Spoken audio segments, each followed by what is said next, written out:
Dee, I'm out of water up here.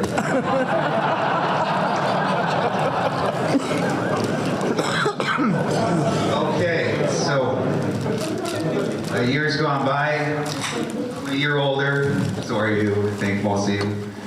And yeah, so got this age meter, you know, and holy cow, it's like winter started and then kept going, and now it's snowing out there, and now I'm really feeling old, and with Joe Carr. I feel like we're just clothes and skin holding in farts now.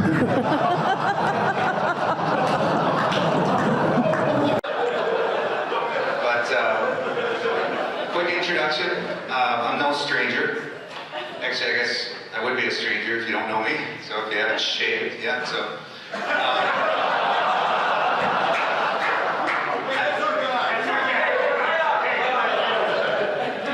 I'm John Sokchuk. I head up our online university, and friends call me Dean John and Mr. Dean and Dean Sokchuk, and it's pretty flattering. You know, I've got a godson. My wife and I were godparents, and the little guy, for short, he calls me God.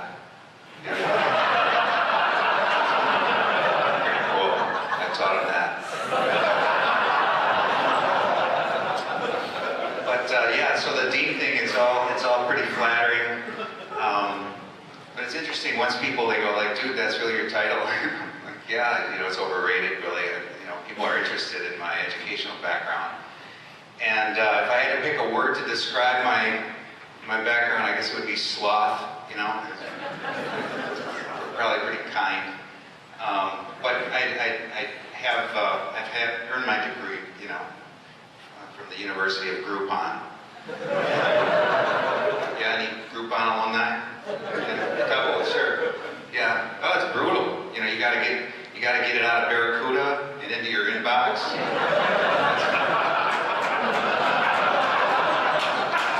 It's a lot of work. You know? But I bet earning that, I barely got like 10 hours of sleep. You know, just. I remember one morning or afternoon, I woke up and I called Jeff Wagner.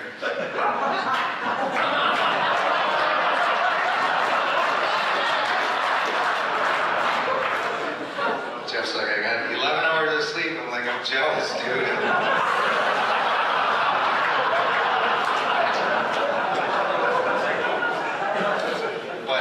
Anyway, so I graduated in the half of the class that made the upper half of the class possible.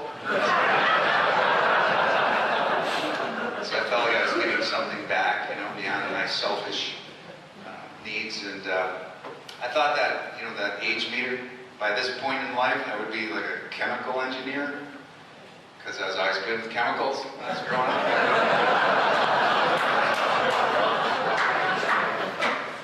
Yeah, you might have read about me. I forget how old I was. I figured out how to convert alcohol into urine. Did you read that? Did you read that? Yeah. One weekend, my parents were gone, and I converted like a 5-gallon pail. It's like right in their living room.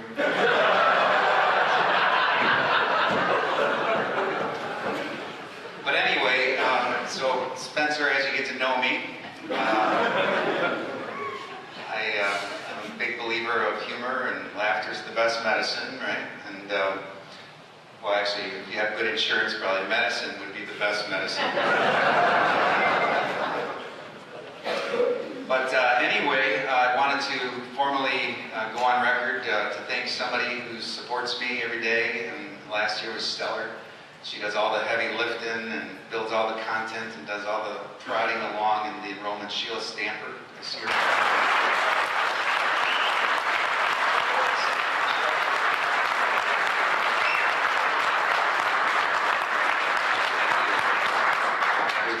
I'm a case to work for, so we figured out the most efficient thing to do is for me to work for Sheila, so that's how. And And I didn't want to forget to applaud all the award winners last night. You guys are awesome. So congratulations.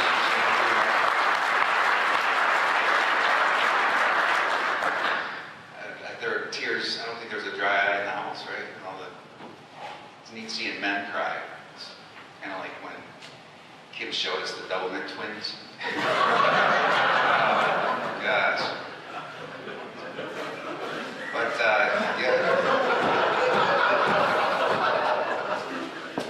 But I sat way in the back. I do that for a lot of reasons, but mostly so I can just kind of watch everybody and see your peers and watch them congratulate you. And it's pretty touching, really. I mean, it's just all the applause, and I saw a lot of middle fingers.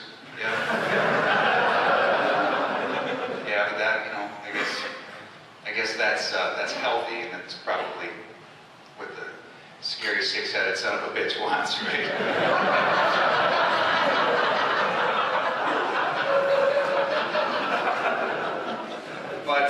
But yeah, it's interesting because this age meter that I've got going on, it's pounding on the wrong side. I'm always trying to reel it back in and be more hip and do cool things, right? And now I think they call it slamming. And so I'm trying to be a slammer. So I like fake text when I'm in the airport, like I know how. I go really fast and freak people out. The other day, what do they call it? Fist buddy? Fist buddy? I did Korean Murray, so I was like, wow, it's like pulling that meter back. It's great. But so I'm sitting in the back, and I'm looking at the goal makers, and I'm thinking, I've never done a selfie.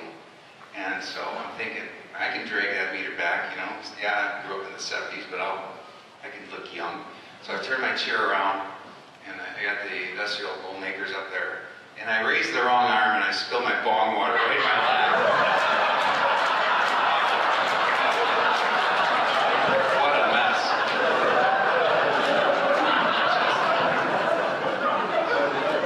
Jim Hoffman's going, what are you doing?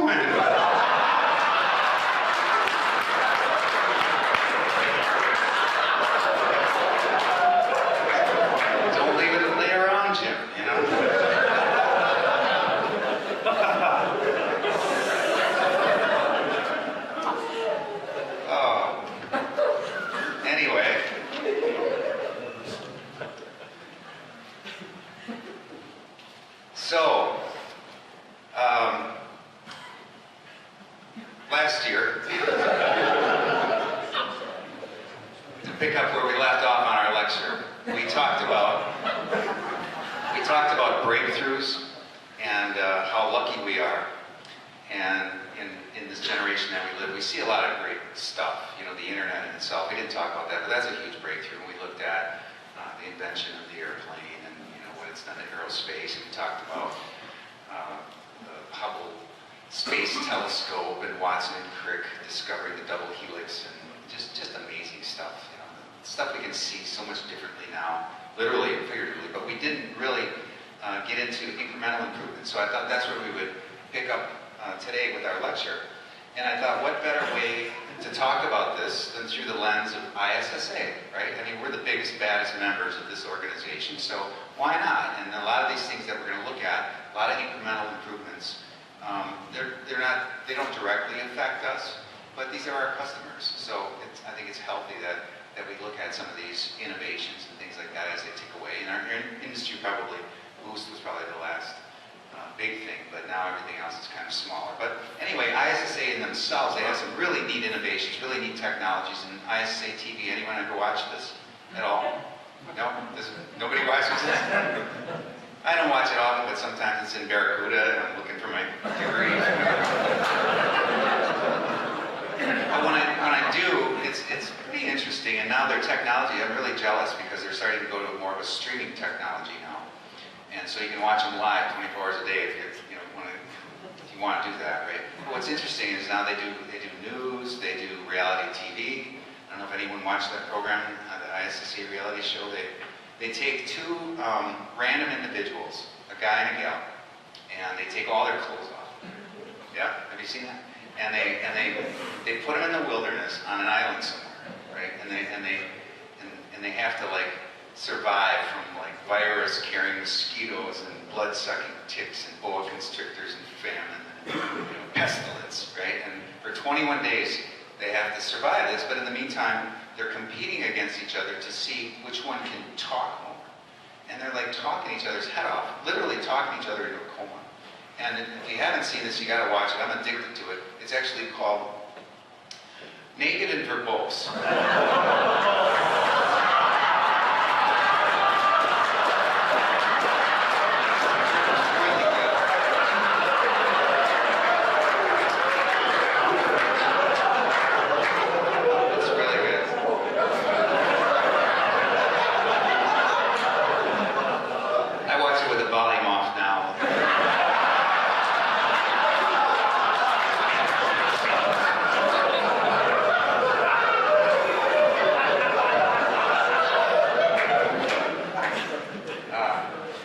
So you can see this on ISSA's website, or you can Google this. This is Clean Intelligent. Anybody do this yet? This is amazing, amazing technology, right in my wheelhouse.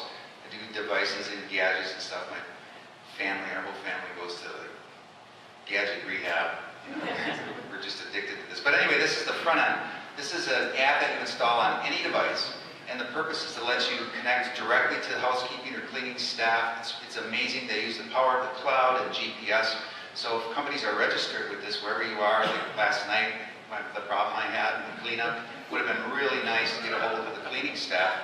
Now this is not a breakthrough. You think, wow, this is one of those great, no, it's incremental because they got here through acquisition. They bought a company, and if you have pets, or specifically a dog, you know these people. They're the C-Spot run company. And so they bought them and they put their name on it, and now when we have a problem, we can communicate directly with the cleaning staff, right? And we can finally be comfortable customers, and we can teach them how to obey. That's awesome. That's awesome. Torque Express is in the news. Yeah, I've heard this. It's not really the technology in their dispensing devices, but more about manufacturing and their processes and their quality. So they reach like 6 Sigma levels, and if you're not a manufacturing geek like me, 6 Sigma basically means out of a million attempts to dispense, they only fail like 3.4 times or less. That's amazing when you're waving your hands, stuff like that. That's amazing. And so they've got a number of devices that dispense to the human hand, but they're having a legal problem now, so don't get Torque Express confused with something that actually is a rubber hand that dispenses to a human, which sounds like Torque Express. Yeah, it's not the same thing. This is not Torque Express.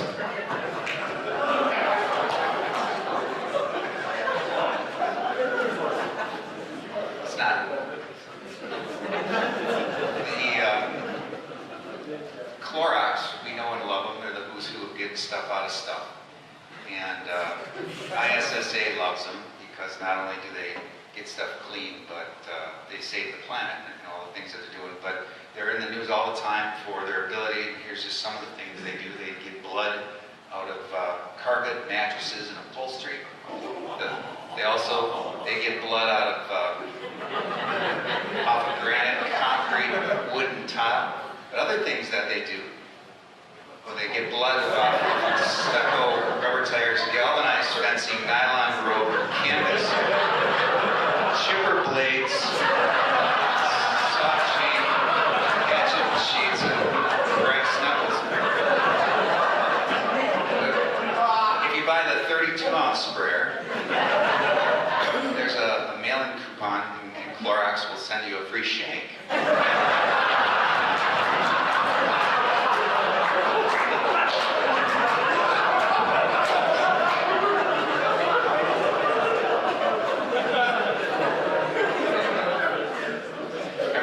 Photo of me last night? Mine's in the middle, that one.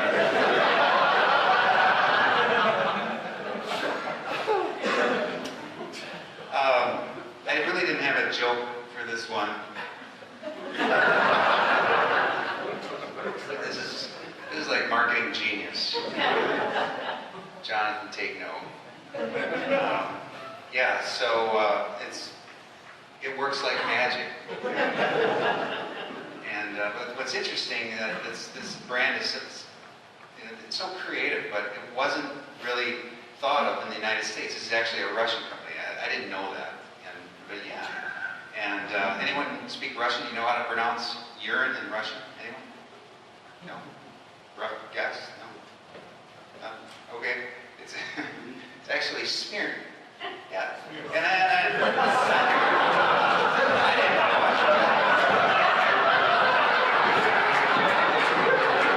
It's the same stuff.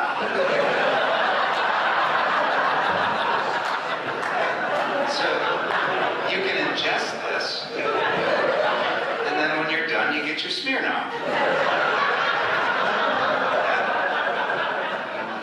It's pretty powerful. I guess it cuts through livers and kidneys. Yeah. Kills marriages.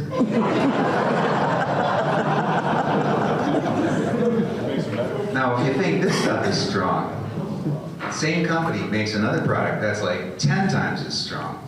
It's called Ukraine Be Gone.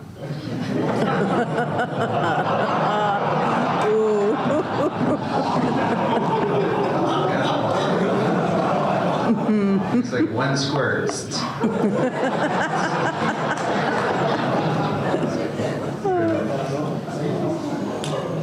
Okay, one more, and then the tour's over here. We'll get into some serious stuff.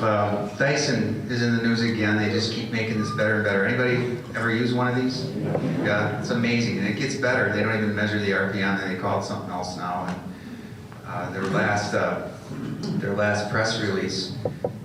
If you haven't used one, it's like a technology that, it's like a blast of air the size of a laser beam. And how it works, I don't know, but in the press release they had a senior engineer, and I don't know if he was protecting the patent or if he just wanted to dumb it down for Groupon grads like me, but he said that their technology is such that it literally scares the water molecules off the surface of your skin. And I thought, well, that's pretty ironic, because the sucker goes off like a jet engine. It's so loud, it literally scares the crap molecules.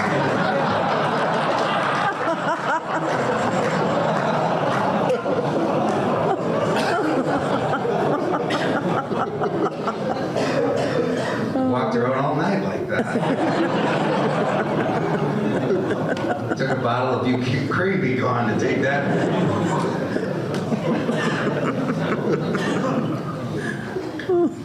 Oh, do you work for Tenet? Yeah, I just crapped my pants.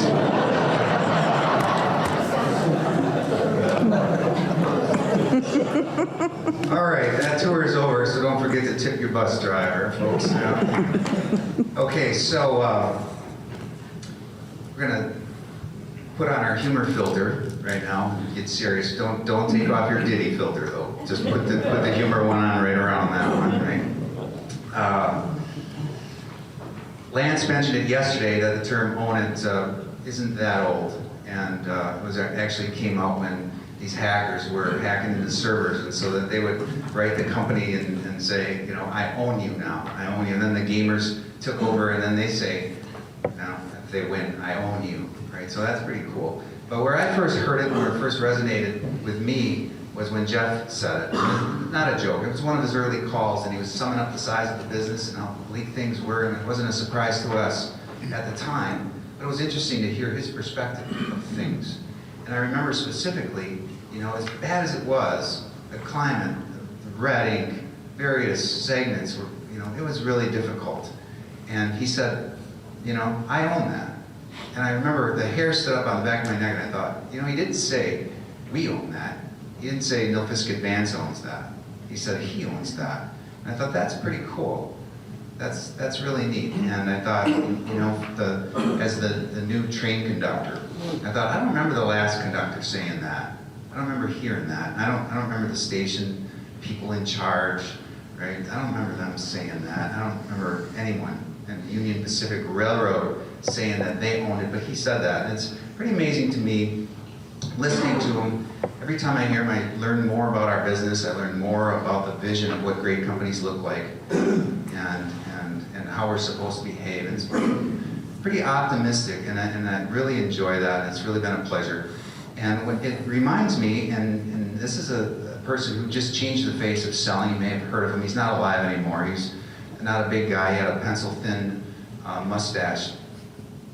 But William Clement Stone, born in Winnetka, Illinois. Doug Christian might know where that is, not sure.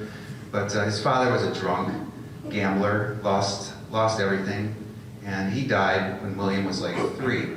And so William was forced to grow up and raise money for the family. And he did. He didn't go to school, actually dropped out. By 6 years old, he sold newspapers right in the south side of Chicago. And he did it in an untraditional way, non-traditionally, went into little small businesses and convinced people to let him sell from inside their shelter. At first they kicked a little termite out, but he was like infectious. He was so positive. And so pretty soon they realized that he's actually drawing in customers. This isn't a bad thing. He's got a really good attitude. And so he started to make money for him and his mom, and eventually they went to Detroit. And that's where he sold casualty insurance. And he started to make this empire. Pretty soon he had like 1,000 agents working for him, and he taught them, he put them under his arm because they didn't have an education either. They were like soda jerks and delivery truck drivers and stuff. One guy was like mowing his grass in front of his window, and he brought him in and made him like senior vice president. And he built this empire on selling this insurance with this attitude that wouldn't quit. It's unbelievable. I mean, he never used the term own it, but man, did he know what it was. And what drove him was he wanted to change the world, and he was very open about that. Very open. That was his goal, was to change the world. This dude gave back like hundreds and hundreds and hundreds of millions of dollars to charities and nonprofits and church, educational institutions, and the grants and the funding just continue. His estate continues to fund this stuff, scholarships every year, millions of dollars. It's pretty amazing to me. And he wasn't a neuroscientist, but man, did he get it. And this is stuff that we're trying to still figure out today. How do we use what we know about the human psyche and the subconscious to develop our brands and develop our market segments and our products and the features and the benefits of our product, and we're diving after this stuff. But man, did he get this. He knew this. He knew that he could mirror himself. That was really his key, and that's what he would teach people. That if he was in a bad mood, the customer would be sad, or the prospect. If he was in a good mood, they'd be happy. And he knew that if he would yawn, he could make an audience yawn. So that was his mirroring, and that's kind of the approach he took when he taught all of his people. That was $20. He had just a very simple process, and it started with karma. He was all about that. And I put this slide up here because I've been working with Jonathan Kingsbury, and it's in my goals and objectives, and Sheila's goals and objectives, and so it's going to impact you and the university. We're going to get more involved in the sales process, not so much the karma part, and that onus is on you. But we're going to be down there in the discovery and a little bit in the confirmation. So we're going to start working with you more on asking the right questions that start to steer the sale to our proprietary features and benefits, and we're going to start mining all the subject expertise that you guys have, starting to record that stuff, pulling it together where we can have webinars, have panels of people, really start to try to give you some tools from an educational standpoint. So look forward to that in our 2014 upcoming. Also, one of the tools, this is a term that you're going to hear a lot from me, and anyone that worked on any projects with me has heard me say iteration. It's all about iteration, meaning, and then Chris said it the other day. Remember when she said, well, it's kind of quirky. It doesn't work real well, but it's free. Well, that's yeah, she gets it. That's the first iteration. It's coming. We got to start somewhere. And we never know what we want until we have it in our hands. We have a prototype or a model or a simulation to play with, and then we understand what it is that we want. The customers are the same way in product management. It goes through this all the time with focus groups and stuff. Customers are always saying, I got to have it, got to have it. Then you do it and they don't buy it, right? So you got to give them something and go through that process of iteration. So this is a machine selector tool. And I've watched this evolve over a year and a half, and they're probably on the 100th iteration. Bless his heart, Jacob Lowe. Christians, thank you, came into town, and he's traveling the world, and where they're developing a unique version of this for each country, for our specific needs. And so you're going to see more of this, and I raised my hand and said, pick me. It's a great tool, and we're not trying to automate the salesperson. We're not trying to take the salesperson out of the picture or replace you or anything like that. It's actually to augment a tool for you, put in a few parameters, and find out what does the factory say. Use it to endorse what your opinion is, and use it to gauge what your opinion is. And then you can use this to help teach your dealers and customers and so forth. So look forward to that. We're going to be working on that, and there's a lot of energy that still has to go into this. And if you're from product management, you're probably going, oh my gosh, we got to enter all this data. But Another thing we're going to be getting into in 2014 is what I'll call our e-marketing project portfolio. There's a lot of stuff out there, just like products, a lot of good ideas on what can enable our salespeople, right? And the key is that we pick the right things, do the right things, and figure out what's the best way to iterate. How do we start with something to put into your hands and then see what happens from there and let it evolve and pick the right projects and don't do the things that we shouldn't be working on. Again, in my own goals and objectives, so you're going to see more of that. Also, we're charged in 2014. And if you start reading these, you're going to, well, that's redundant. So I just put a bunch of things in here for the purpose of thinking. But we're going to start putting things into buckets in a less formal way. So if you've got a PowerPoint with one slide, we want it. If it's something that's going to help somebody else, let's put it into the right vertical and be part of your toolkit, right? So whether it's a paper that we have to scan and that you've been carrying around for 20 years, if it's got value, let's put it into the right bucket. Let's not worry about redundancy. Oh yeah, it's over here and over here. Well, it's what you need for today, right? So I'm charged with that also. Take a look at e-learning. It's been around long enough to start to measure it. Just like we didn't know a couple years ago, was secondhand smoke good for you or bad for you? And now we know. Well, now we know what e-learning is, and I'm not going to read all this stuff, but basically, there's no doubt it works, and it sticks, and it's more efficient. It saves the planet. When you look at carbon emissions and such. But to me, the whole teaching and learning thing, I think, is overrated, because really I believe the onus falls on you. Take the ownership of learning. When we talk about what knowledge really is, I don't believe it's your education is just if you've got straight A's and a 4.0, that's great, you did the work, but did you learn, right? So I believe that education is knowledge, and then using that knowledge to put into action. So really, if you understand what it is that you need to do and what you don't know to do it, whether it's e-learning or whether it's calling me or calling Chris or calling Sheila, asking for help, asking the subject experts, that's to me what it's all about, is understanding that it's really up to you. It's really up to you. It's not the teacher. You can get straight A's. I can go to Groupon all day long, right? But really, if I want to learn something, I have to set my mind, take ownership of that. All right, enough lecture on that. Some of the stats at Nilfisk University, we talk about course completions. We had a stellar month. We're very happy. Almost hit 1,000. Again, you heard me say before, course completions are basically take a lesson, pass a test. If you passed it once, you don't get on this graph again. If you failed, you don't get on the graph. So that's pretty great that in March we almost had 1,000 course completions. We're pretty pumped.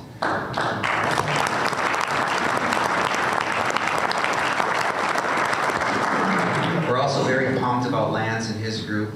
Lance gets it. He understands what the investment in knowledge does, and they do the factory training in their spare time. They create courseware, and it's awesome. And now they officially, both from a sales standpoint and a service standpoint, they officially use the university as a prerequisite before students come in, and they measure this stuff, so it's great. A couple people will sneak in, and they didn't do their online training, and the scores show it. It's really neat to actually see the stats on how they do at the end of their course.